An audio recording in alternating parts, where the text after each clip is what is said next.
আজকে রান্না করব কালবাট মুরগির মাংস। এখানে 1.5 কেজি মাংস নিয়েছি। মাংসটাকে ভালো করে ধুয়ে রেখেছি। কড়াইতে তেল দিলাম, তেলটা গরম হয়ে গেছে। এর মধ্যে দিয়ে দিলাম গোটা গরম মশলা, এর মধ্যে পেঁয়াজ দিয়ে দিলাম।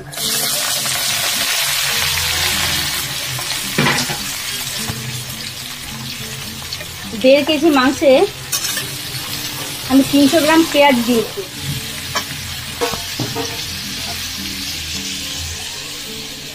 বাটার জন্য মশলা নিয়েছি আদা, রসুন, টমেটো একটা আর 10টা কাঁচা লঙ্কা। এখানে 100 গ্রাম করে আদা রসুন নিয়েছি। পেঁয়াজটা 5 মিনিট টাইম নিয়ে ভেজে নিয়েছি। এর মধ্যে দিয়ে দিলাম এই বাটা মশলাটা।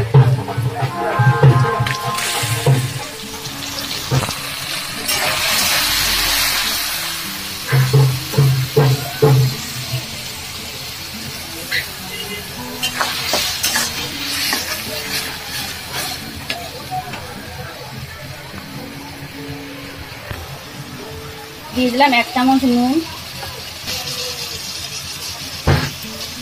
1 চামচ হলুদ গুঁড়ো, 1/2 চামচ ধনিয়া গুঁড়ো,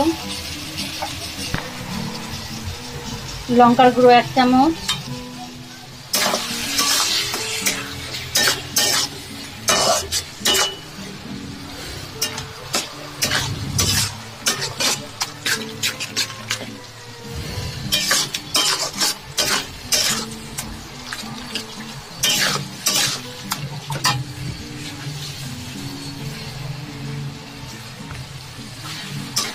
ভালো করে সব মশলাটা একসঙ্গে কষিয়ে নিতে হবে।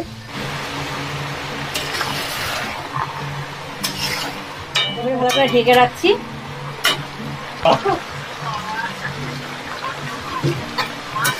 10 মিনিট পরে তুলে ভালো করে নেড়ে দিচ্ছি।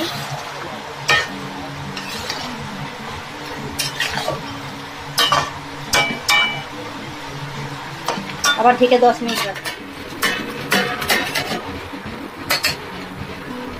10 মিনিট পরে ঢাকা খুলছি।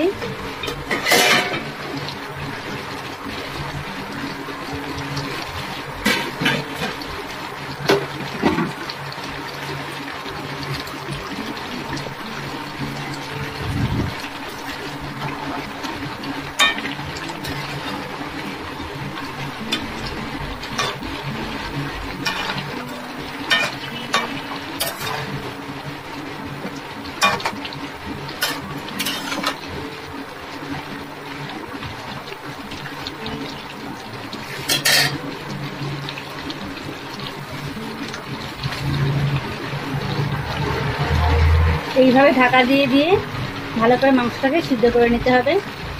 মাঝে মাঝে খুলে দেখতে হবে কতটা সিদ্ধ হয়েছে। আবার আমি ঢাকা দিয়ে রাখছি 20 মিনিট।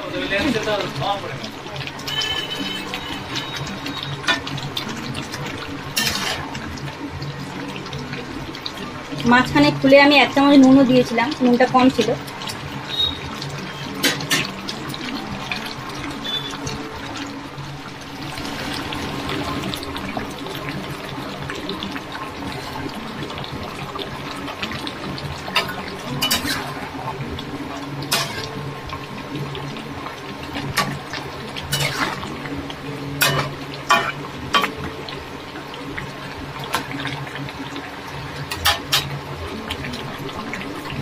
মাংস রান্না হয়ে গেছে। কালবাট মুরগির মাংস রান্না করতে বেশ কিছুক্ষণ টাইম লাগে। ব্রয়লার মুরগি যেমন তাড়াতাড়ি হয়ে যায়, কালবাট মুরগি একটু টাইম লাগে রান্না করতে। নামানোর আগে সানরাইজে গরম মশলা দিয়ে দিচ্ছি।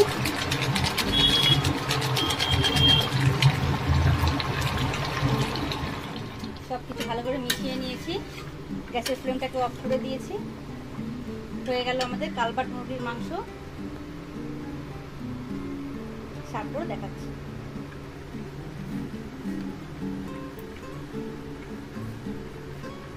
কালবাট মুরগির মাংস কষা রান্না হয়ে গেছে। তাহলে বন্ধুরা আজকে এই পর্যন্তই। ফিরে আসছি নেক্সট কোনো ভিডিও নিয়ে। সবাই ভালো থাকবেন।